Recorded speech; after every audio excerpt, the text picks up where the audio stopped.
Il y a tellement de blessures. Soyez les bienvenus, chers amis, pour cette nouvelle soirée de l'école biblique de Rouen, où nous avons donné comme sous-titre à cette soirée la parole de Dieu pour consoler, en nous appuyant sur cette parabole, cette histoire de Jésus qui parle du Samaritain et du bon Samaritain, qui est une expression qui est rentrée dans la discussion classique, populaire, non religieuse, en disant celui-là c'est un bon Samaritain. C'est une grande histoire de Jésus sur laquelle je voudrais peut-être m'arrêter quelques instants pour ceux d'entre vous qui n'avaient jamais entendu parler, et vous êtes quelques-uns de cet évangile de Saint Luc, et notamment de cette parabole du bon Samaritain. Tout d'abord, il y a un certain nombre de personnages que je voudrais juste vous présenter en quelques instants pour camper un peu la situation. On nous présente un docteur de la loi. Donc les docteurs de la loi, ce sont les responsables de la loi juive. Nous sommes dans le contexte du peuple juif en Israël, à l'époque de Jésus, il y a 2000 ans, autour du temple de Jérusalem.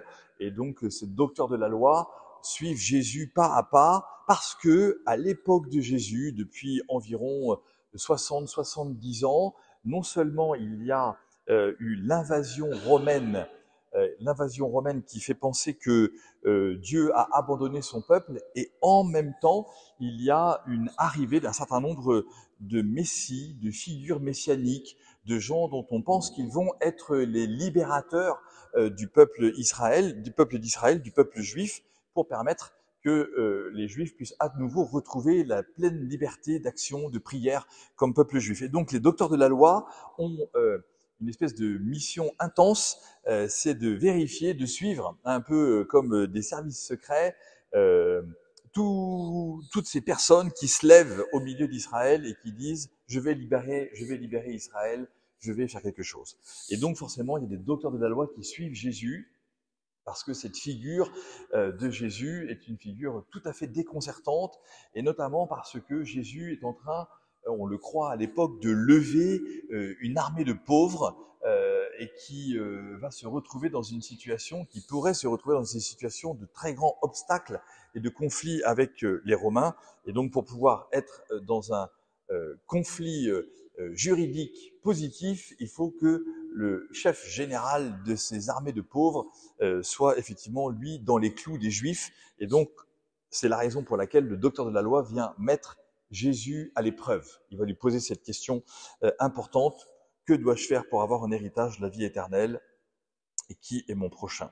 Et puis, Jésus va donc raconter cette histoire avec ces trois personnages qui sont extrêmement importants de camper pour essayer de comprendre. Vous avez donc un homme qui descend de Jérusalem à Jéricho, il est laissé pour mort, et à ce moment-là, donc sur le bord de la route, et à ce moment-là, on lui dit qu'il y a un prêtre et un lévite qui montent à Jérusalem et qui se détournent pour ne pas prendre soin de cet homme pourtant blessé, comme s'il refusait l'assistance à toute personne en danger, qui est une assistance humaine obligatoire. Sauf que, en fait, ces prêtres et ces lévites, donc le lévite, c'est vraiment celui qui appartient à la caste des prêtres, à la tribu des prêtres, dans les 12 tribus d'Israël, le peuple, la tribu de Lévi, Lévi c'est les prêtres, c'est un autre nom qui sont les Kohen, et ce sont les sacrificateurs. Donc ce sont ceux qui sont choisis à tour de rôle dans leur village pour monter à Jérusalem et offrir à Jérusalem un certain nombre de sacrifices qui vont les obliger à des règles absolument strictes qui font qu'ils n'ont pas le droit de toucher le sang, ils n'ont pas le droit d'avoir de relations avec leur épouse, et ils doivent être absolument purifiés de tout risque de péché, sinon leur sacrifice ne serait pas reçu par Dieu. Donc, d'une certaine manière, ces deux prêtres qui se détournent accomplissent leur devoir et décident d'être fidèles à leur devoir. Et puis, il y a, pour nous, ça ne veut pas dire grand-chose, ce Samaritain qui arrive et puis qui vient s'occuper de cette personne blessée. Or, le problème pour nous, c'est de comprendre qui est le Samaritain par rapport aux docteurs de la loi. Les Samaritains, c'est aujourd'hui encore, en 2024, la plus petite communauté religieuse du monde. Ils sont à peine quelques dizaines d'hommes, quelques villages, donc en Samarie, une petite région de la région de la Terre Sainte. Et ce sont des gens qui sont détestés par les Juifs parce que au moment où Nabuchodonosor, vous allez voir, ça remonte à loin les histoires de blessures, au moment où Nabuchodonosor, 7 siècles avant Jésus-Christ, vient détruire Jérusalem, quand les Juifs, après la déportation, peuvent venir reconstruire le temple de Jérusalem, en fait, les Samaritains, les habitants de la Samarie, n'ont pas été exilés par les Perses. Et donc, ils sont restés sur leur territoire. Et donc, quand les Samaritains, c'est pas de leur faute qu'ils soient restés, c'est que l'envahisseur n'a pas pris avec lui les Samaritains, il n'a pris que les habitants de Jérusalem et de la contrée de Jérusalem. Et donc, quand les Juifs reviennent de Babylone à Jérusalem pour reconstruire le temple de Jérusalem et la ville de Jérusalem, les Samaritains, Juifs, viennent voir les Juifs qui ont été exilés et leur disent « on va venir vous aider ». Et les Juifs leur répondent « non, vous n'avez pas été exilés, vous ne pourrez pas reconstruire le temple. » Et à partir de ce moment-là, les Samaritains quittent l'unité ou l'union ou la grande communion juive et vont aller sur le mont Nebo pour offrir des sacrifices à Dieu. Et ça dure donc depuis 2600 ans. Et depuis 2600 ans, les Juifs ne parlent pas aux Samaritains. Donc quand vous imaginez, il y a ce docteur de la loi qui vient mettre Jésus à l'épreuve et que Jésus met comme personnage en avant un Samaritain, ça ne peut que hérisser le poil de ce docteur de la loi. Il a l'impression que lui qui est venu mettre Jésus à l'épreuve va se faire mettre à l'épreuve à son tour avec cet exemple qui décale complètement Jésus d'un pouvoir politique ou d'une action politique. Voilà pour essayer de comprendre pardon, la situation. Bien sûr, on va y revenir. Le thème, c'est « il y a tellement de blessures ». Oui, les blessures sont nombreuses et chacun d'entre nous, dans notre vie, nous en portons.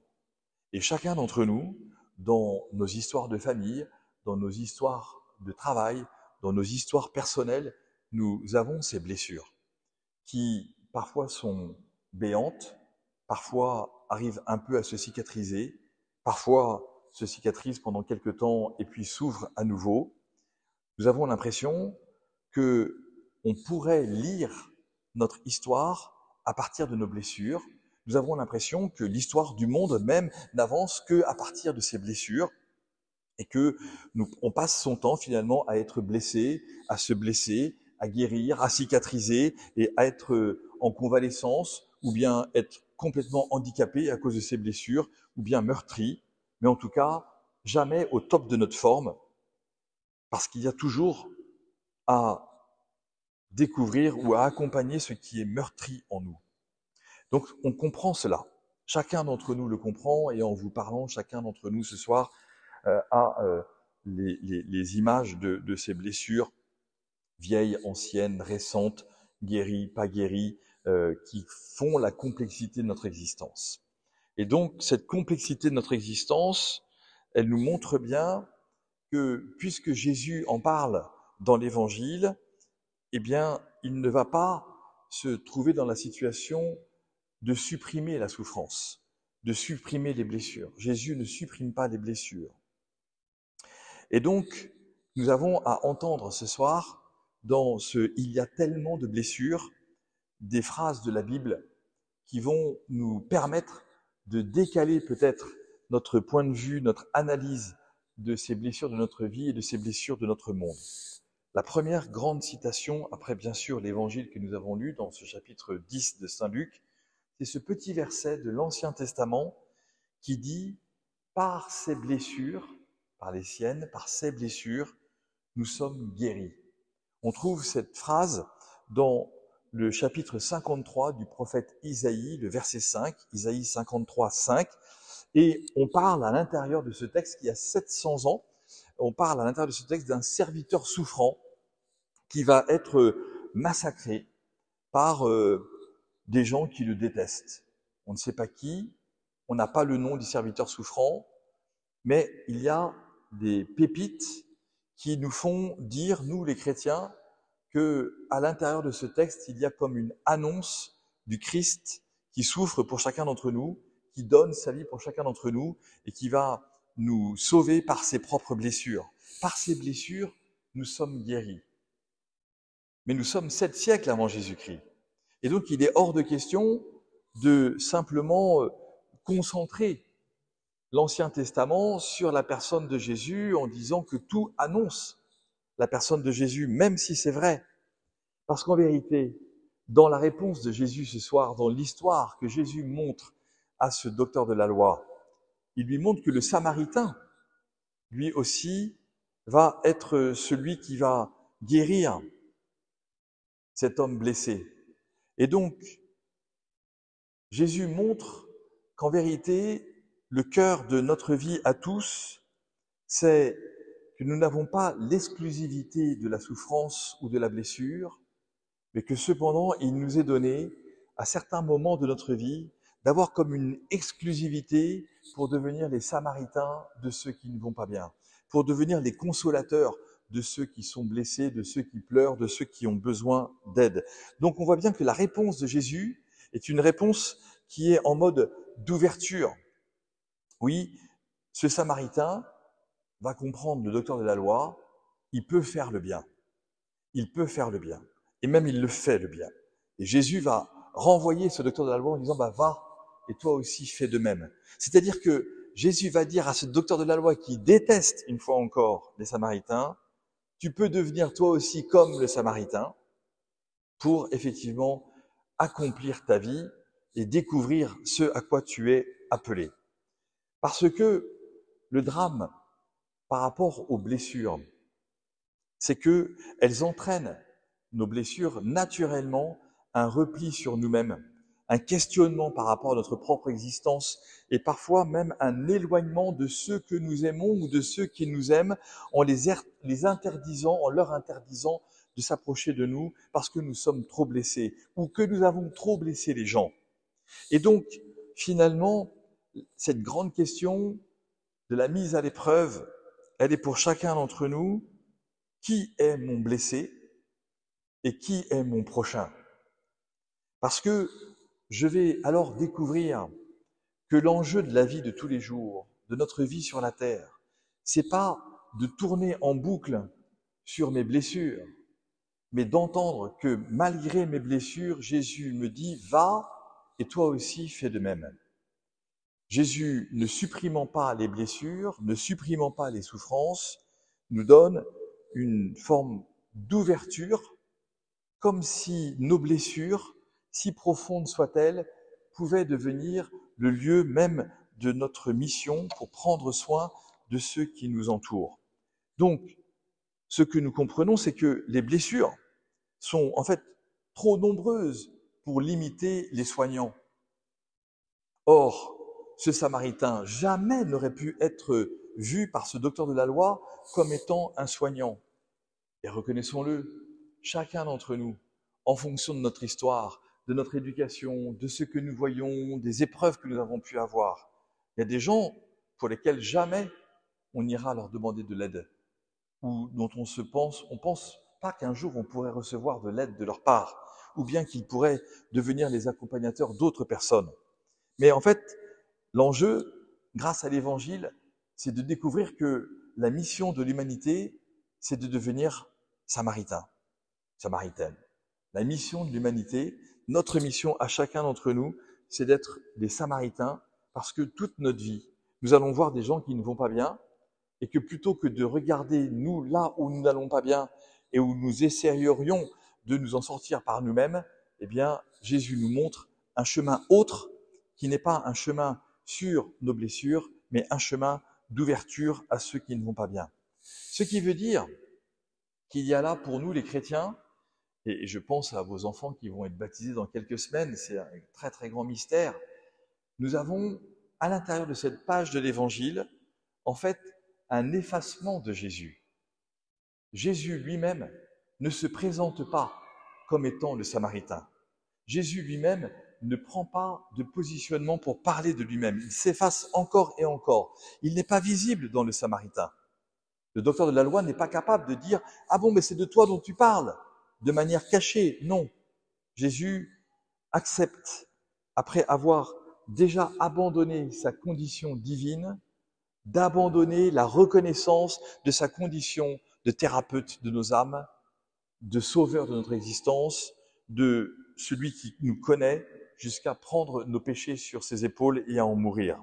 C'est donc qu'il y a un abaissement dans l'abaissement de Jésus qui fait que on peut comprendre pourquoi aujourd'hui le nom de Jésus est peu connu ou peu répandu et pourquoi finalement on a toujours du mal à reconnaître que Jésus est le Fils de Dieu. Parce que déjà, humainement parlant, il décide de s'effacer. Quand il meurt tout seul sur la croix, le Golgotha, vous avez ce troisième vitrail extraordinaire, là, au milieu de cette église Sainte-Jeanne d'Arc. Quand il meurt, il est tout seul sur la croix. Il y a sa mère qui est en bas, il y a Saint Jean qui est juste là un petit peu, mais les autres apôtres ont disparu. Il n'y a plus personne. Il n'y a que des gens pour se moquer de lui. Et donc Jésus est abaissé dans son humanité. Il s'abaisse volontairement. Il s'abaisse dans un regard d'humilité sur le monde qui fait que le monde ne veut pas reconnaître sa mission. Peu lui importe, parce qu'il sait, lui, que son enjeu, c'est d'être le révélateur de l'amour. Et qu'en étant le révélateur de l'amour, il va accepter de disparaître pour que l'amour puisse régner dans chacun de nos cœurs. Et tout peut donc être lu à partir des blessures. Et tout peut être vécu à partir de l'amour. Même l'amour blessé. Jésus blessé, mourant par amour, dit à celui qui est à côté de lui, « Ce soir, tu seras avec moi au paradis ». C'est donc cet amour blessé qui sauve le monde. Parce que, bien sûr, on comprend qu'il y a à l'intérieur de nos blessures comme une découverte de notre être profond. Pourquoi avons-nous été blessés ? Qu'est-ce qui s'est passé pour que je vive en permanence avec ces éléments qui me font mal ? Pourquoi est-ce que j'y suis finalement si sensible ? Et pourquoi quelqu'un d'autre à côté de moi ne vit-il pas les mêmes blessures ? C'est parce que véritablement, nous n'avons pas cherché cette blessure.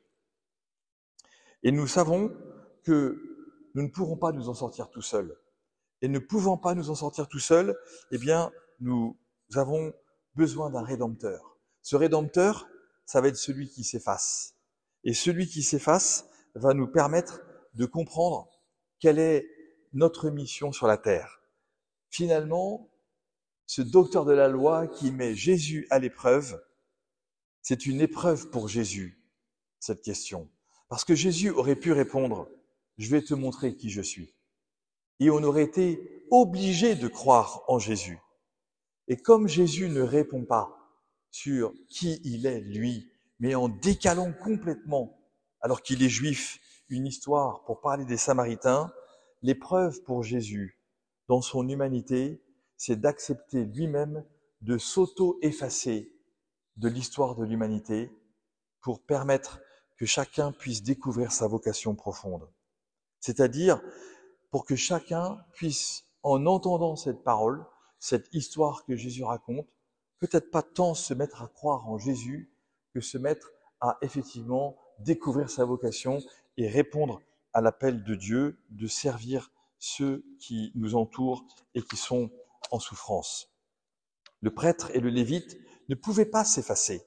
Je vous l'ai dit tout à l'heure, parce qu'ils devaient accomplir leur mission. La mission de Jésus, c'est de s'effacer. La mission de Jésus, c'est de disparaître.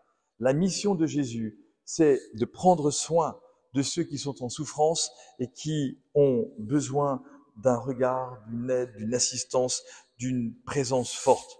C'est donc que la mission de ce prêtre et de ce lévite, c'est une mission officielle, et la mission de Jésus est une mission officieuse.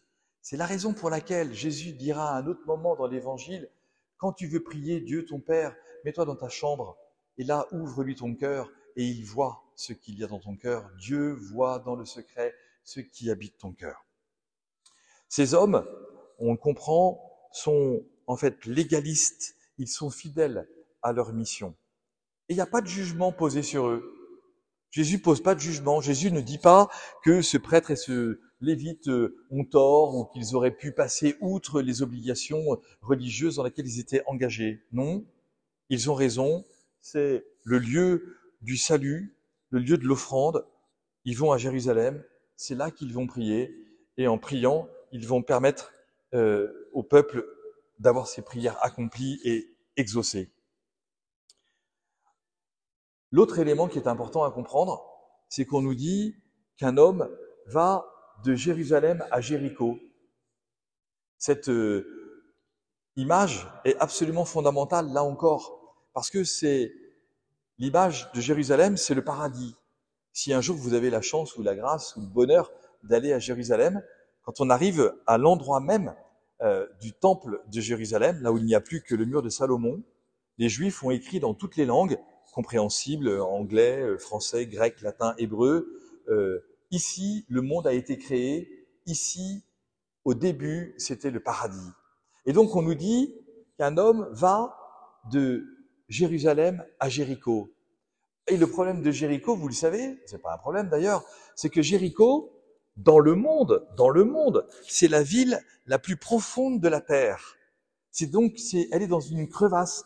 Jéricho s'est installée au moment où, après ces grands mouvements géologiques, j'ai pas les mots pour les dire, pardon, eh bien, il y a eu une espèce d'énorme vallée qui a donné naissance à la mer, qu'on appelle aujourd'hui la mer morte, et qui, au moment où le Jourdain arrive, petit fleuve, toute petite rivière, un tout petit débit d'eau en tout cas, il arrive à Jéricho pour se jeter dans la mer morte. Et en fait, à Jéricho, tout est mort, parce que tout est salé, et qu'il y a trop de sel, et que la vie ne reprend pas, et donc on est dans le désert, et il n'y a pas beaucoup d'espérance à Jéricho. Et donc Jéricho, eh ben, c'est le symbole de notre humanité. Et cet homme qui descend de Jérusalem à Jéricho, il a quitté l'abondance divine, il a quitté le paradis de Dieu, il a quitté le jardin d'Éden. Et c'est chacun d'entre nous, on est dans notre Jéricho, avec nos blessures, avec ces lieux salés, et on sait bien que le sel sur les plaies, ça fait mal, et il n'y a rien qui pousse, il n'y a pas de vitalité, ça ne porte pas de fruits. Et pourtant, cet homme, eh bien, il quitte Jérusalem pour aller à Jéricho. Il s'enfonce dans les entrailles de la terre, tout comme nos blessures sont en nous comme des lieux ouverts qui vont jusque de nos entrailles. Parce que nous avons été attaqués sur l'amour, parce que nous avons été attaqués dans ce qui nous était essentiel, et que finalement, même avec ces attaques, parfois on s'éloigne de Dieu. Le point, c'est donc qui est le prochain. Et voici que la conversion du docteur de la loi sera de répondre celui qui a exercé la miséricorde. C'est-à-dire que vous avez compris que même pour le docteur de la loi, c'est impossible de prononcer le nom du Samaritain. C'est pire que Harry Potter et le nom qu'on ne doit pas prononcer, de Voldemort. On ne prononce pas ce nom de Samaritain. On ne prononce pas le nom de celui que l'on déteste, qui devient celui qui va prendre soin de nous. Mais là encore, il n'y a pas de jugement de la part de Jésus. Et dans la réception de cette réponse, Jésus lui dit « Va, et toi aussi, fais de même ». Alors nous comprenons qu'effectivement, dans nos blessures, eh bien, nous pouvons participer à la guérison du monde. Et en fait, je comprends que Dieu me demande de guérir les autres, malgré mes blessures, ou mieux, avec mes blessures. Parce que il y a une histoire très intéressante. J'ai cherché l'origine du mot blessure. Et quand on cherche, on trouve. Et donc, ce mot de blessure, c'est un vieux mot gallo-romain, donc très très ancien, 3e, 4e siècle, dont on a encore en français une expression, notamment quand on mange des fruits et que les fruits sont pas complètement pourris. Vous connaissez l'expression quand on dit que les poires sont blettes, par exemple. Une poire blette, c'est une poire ou une pomme, elle est blette, elle est tombée, la peau s'est un peu ramollie, à l'intérieur la chair s'est un peu ramollie. Ben, c'est là que ça vient, ça a donné ce mot-là chez nous. Et donc on comprend que la blessure nous a un peu ramollis. Nous sommes tombés de notre arbre, nous sommes tombés de nos certitudes, et que la reconnaissance et l'acceptation d'une certaine manière de nos blessures, nous n'avons pas choisi une fois encore, Quand je les reconnais, je deviens compatissant. Quand je reconnais les blessures qui marquent mon existence, je me ramollis. Non pas je deviens faible, mais je comprends qu'il y a des gens qui ont des histoires à me raconter, dans lesquelles je vais devoir les accompagner à partir de mes propres blessures, parce que moi aussi, ayant été blessé, j'accepte une histoire nouvelle qui peut me faire du mal, qui peut bousculer en moi même mes blessures, mais je comprends que le monde ne peut pas continuer simplement avec des docteurs de la loi, des prêtres et des lévites qui accomplissent légalement leurs obligations religieuses, mais que Dieu nous dit, regardez, même moi qui suis Dieu, qui ai créé le monde, j'ai vu mon propre Fils être blessé. J'ai vu le Fils de Dieu, mon propre Fils, blessé. Quand il meurt sur la croix, Jésus est blessé jusqu'à la mort. Et donc, nous comprenons qu'il y a à l'intérieur de ces blessures, ceux qui me connaissent vont comprendre, l'occasion d'une blessing, d'une bénédiction. Quand je reçois mes blessures, je comprends que je peux bénir. Sinon, je vais me durcir. Et lorsque je me durcis, je maudis. Je maudis. Et nous avons dans l'histoire de la Bible un livre qui s'appelle le livre de Job, qui est cet homme qui était perclus de souffrance et qui a ses amis qui viennent le voir. Et Job est un grand croyant. Et ses amis viennent lui dire, écoute, puisque tu es croyant et que tu es marqué par tant de blessures, maudis Dieu. Au moins, fais un truc une fois dans ta vie qui justifiera que tu sois blessé. Et Job renvoie ses amis et attend la mort, sans jamais maudire Dieu. Et Dieu va le bénir, parce que la vie de Job était une vie tellement puissante et belle qu'en se ramollissant par les souffrances et les blessures, Job va devenir comme un annonciateur de ce visage de Dieu dans lequel nous croyons et qui est un Dieu de miséricorde. Et donc je comprends que parfois, bien sûr, il peut y avoir des blessures dans notre vie qui peuvent être à l'origine d'une grande dureté. Il y a des blessures dans notre vie qui peuvent être à l'origine d'une fermeture de la vie à la douceur, à la compassion, à la gentillesse. On peut être alors comme laissé pour mort parce que ces blessures m'ont laissé pour mort. Il ne faut pas le nier, je ne suis pas là en train de dire qu'on va tous faire en sorte que nos blessures vont faire de nous un monde beau, gentil, agréable et compatissant. Non, c'est pas comme ça que ça marche. Et par contre, nous comprenons qu'à chaque fois que nous rencontrons des gens durs, c'est probablement parce qu'ils ont des blessures sur lesquelles personne n'a un jour pris soin de les accompagner et de les guérir. Et donc, nous comprenons que nous sommes invités à être pris en charge et que c'est à nous de prendre en charge l'homme avec ses blessures. Et ça coûte, et ça coûte. Parce que ce Samaritain, en plus de prendre soin de cet homme blessé, va le mettre sur son âne, va changer son chemin, il va arriver jusqu'à l'hôpital de campagne, et il va donner de l'argent au médecin de garde en lui disant « Voilà ce que je vais te donner, ce que je peux te donner aujourd'hui. Quand je repasserai, si tu as besoin d'être payé un peu plus, je paierai encore. » C'est donc que ça coûte de prendre soin de l'autre. C'est donc qu'il y a à l'intérieur de cette mise à l'épreuve le test de la communion. Est-ce que je veux une communion parfaite avec Dieu? Alors je suis docteur de la loi, je suis lévite, je suis prêtre dans mes obligations religieuses, et je ne m'occupe pas des hommes. Ou bien est-ce qu'au contraire, ce test de la communion que Dieu vient me montrer, c'est que c'est d'abord une communion horizontale qui va permettre la communion verticale. C'est d'abord la connaissance de mes frères et sœurs, de ceux qui m'entourent, de les reconnaître tous comme des frères et sœurs, qui va être ce test de la communion. Et je le crois, vous allez comprendre pourquoi je vous le dis ce soir. Je pense que le projet de loi sur l'euthanasie aujourd'hui est un projet de loi qui va risquer de rompre le test de la communion. Parce que ça coûte cher de s'occuper des personnes âgées jusqu'à leur dernier jour. Parce que ça coûte cher à une société de décider de ne pas mettre à mort ceux qui sont fragilisés et qui ne servent plus à rien. Et parce que c'est plus simple de apparemment dire libérons-les de leurs souffrances et de leurs blessures plutôt que d'embaucher des gens et de les payer correctement pour simplement les prendre par la main.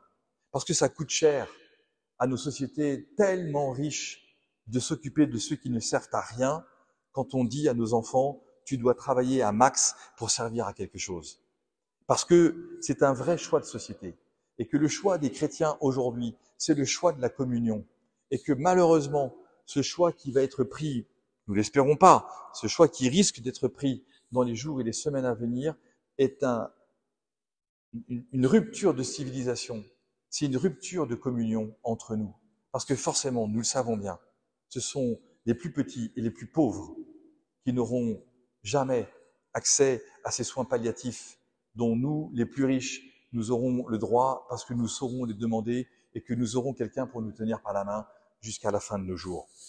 Les blessures que risquent d'entraîner ces lois iniques sont des blessures sur les plus petits et sur les grands malades, sur ceux qui sont en grand âge. Nous savons que ces blessures coûtent cher. Nous savons aussi que nous avons décidé comme chrétiens d'honorer ceux qui, avant nous, dans des générations courageuses, ont reconstruit la France. Ceux qu'on va mettre à mort aujourd'hui, ce sont les enfants du baby-boom, ceux qui ont reconstruit la France, ceux qui font que nous sommes aujourd'hui dans le 5e pays le plus riche du monde. Et nous osons leur dire à ceux-là qui ont 80 ans, t'inquiète, dès que ça ira mal, dans la dignité, on te piquera et ça sera un élément de fraternité. Mensonge, hypocrisie, rupture de fraternité, rupture de communion. Nous comprenons qu'il y a aujourd'hui comme un appel, et nous savons pourquoi c'est si difficile, qu'il y a comme un appel à être une société de Samaritains. Et aujourd'hui, on nous propose d'entrer dans une société de non-Samaritains. Et on va vouloir absolument à nouveau rentrer dans des codes de légistes et de législateurs autour de ces sujets. Finalement, ce ne sont pas les prêtres et les lévites qui vont être les docteurs de notre loi pour nous entraîner vers Dieu, ce sont les lois elles-mêmes de l'État qui vont nous dire jusqu'à quand on pourra vivre et qui nous diront à un moment, c'est bon, ça suffit, arrête, va-t'en, nous allons, puisque tu ne veux pas partir, nous te faire partir. Nous comprenons bien qu'à l'intérieur de cet évangile, vous le voyez qu'à 2000 ans, c'est la question de notre vocation qui est en jeu. Et ce docteur de la loi qui met Jésus à l'épreuve, met à Jésus à l'épreuve sur sa vocation. À quoi Jésus est-il appelé? À raconter des histoires pour permettre que les autres deviennent des Samaritains. À raconter des histoires pour que même ce docteur de la loi puisse se convertir. À faire en sorte, non pas qu'il parle de lui-même, mais que tous puissent découvrir dans cette page de l'Évangile que c'est notre vocation qui est en jeu et la réponse que nous voulons faire ne peut pas être que des paroles, mais qui peut être effectivement comme un engagement au cœur de notre société. C'est à nous de devenir les Samaritains de notre temps. C'est à nous de comprendre que ces Samaritains vont devenir les leaders de notre monde, les leaders même de notre Église. En 2025, et je finirai là-dessus, le pape François a décidé qu'à partir de Noël 2024 jusqu'au 8 décembre 2025, l'Église allait célébrer ce qu'on appelle un jubilé. Le jubilé, c'est tous les 25 ans ou tous les 50 ans, un grand temps spirituel. Et le pape François a appelé ce jubilé le jubilé de l'espérance parce qu'il se rend bien compte, en regardant le monde entier, que depuis la crise du Covid, nous manquons d'espérance. Nous avons été coupés dans notre regard sur l'humanité. Nous nous sommes coupés les uns les autres. On a même dit aux enfants que c'était eux les responsables de la transmission du Covid. Hier soir, j'ai passé une soirée avec un jeune médecin spécialisé dans l'étude de la douleur chez les enfants et les adolescents. Les enfants aujourd'hui sont en crise mentale grave, tous, parce que entre l'âge de 8 ans ou de 12 ans, pour cette tranche d'âge qui est aujourd'hui à 12 ou 15 ans, ils ont grandi pendant quelques mois où on leur a dit que c'était les enfants qui étaient responsables de l'annonce du ministre de la Santé tous les soirs à la télé qui disait « il y a eu combien de morts aujourd'hui ?» Parce qu'on disait que les enfants, n'étant pas responsables des mouvements, des gestes, et de pas se laver les mains, et de pas bien se moucher, de pas bien mettre un masque, c'était à cause d'eux. Et aujourd'hui, le CHU de Rouen déborde d'enfants, ou les enfants qui vont mal aujourd'hui, je l'ai appris hier soir, donc je vous le transmets directement de la part de ce médecin en charge de l'accompagnement de la souffrance des enfants en Seine-Maritime. Ils sont 1,5 médecin pour la Seine-Maritime. Il y a entre 6 mois et 1 an d'attente pour n'importe quelle consultation nouvelle d'enfant qui ne va pas bien moralement dans sa tête. Entre 6 mois et 1 an d'attente. Et ces enfants, pendant ce temps-là, vivent en pensant qu'ils sont, eux, les responsables d'une maladie mondiale avec une pandémie mondiale. C'est à nous, du coup, de comprendre pourquoi le pape François dit qu'il y a cet enjeu de la mission de l'espérance au cœur de notre monde, pour arrêter de nous détourner de ces lieux de grande pauvreté, pour permettre que ceux qui sont laissés pour morts sur le chemin de la société puissent être visités par des Samaritains que nous sommes, pour les amener à l'église, c'est-à-dire pour les amener dans ces lieux de paix, ces lieux de douceur, ces lieux où ils vont pouvoir se construire, ces lieux où ils vont pouvoir se reconstruire, ces lieux où ils vont pouvoir être guéris, ces lieux où ils vont pouvoir comprendre que oui, le monde est blessé, que oui, le cœur de l'homme est malade, mais que le cœur de Dieu, eh bien, engage une rédemption avec un regard nouveau sur notre monde pour le sauver. C'est à nous, non pas aujourd'hui, de retourner à Jérusalem en disant nous allons faire comme si de rien n'était, c'est à nous presque d'inverser notre chemin pour descendre de Jérusalem à Jéricho, parce qu'aucun d'entre nous n'est meilleur que l'autre, et que chacun d'entre nous, nous avons sur notre chemin des gens qui sont laissés pour morts, et que, comme ce docteur de la loi a voulu mettre Jésus à l'épreuve, cela aussi nous mettre à l'épreuve pour que nous puissions nous engager. L'Église est l'auberge où l'on prend soin de ceux que nous amenons. Chacun sait qu'il peut y être accueilli avec ses blessures et y être soigné. Alors nous aussi, à nous d'en vivre en allant de Jérusalem à Jéricho. Merci pour votre attention.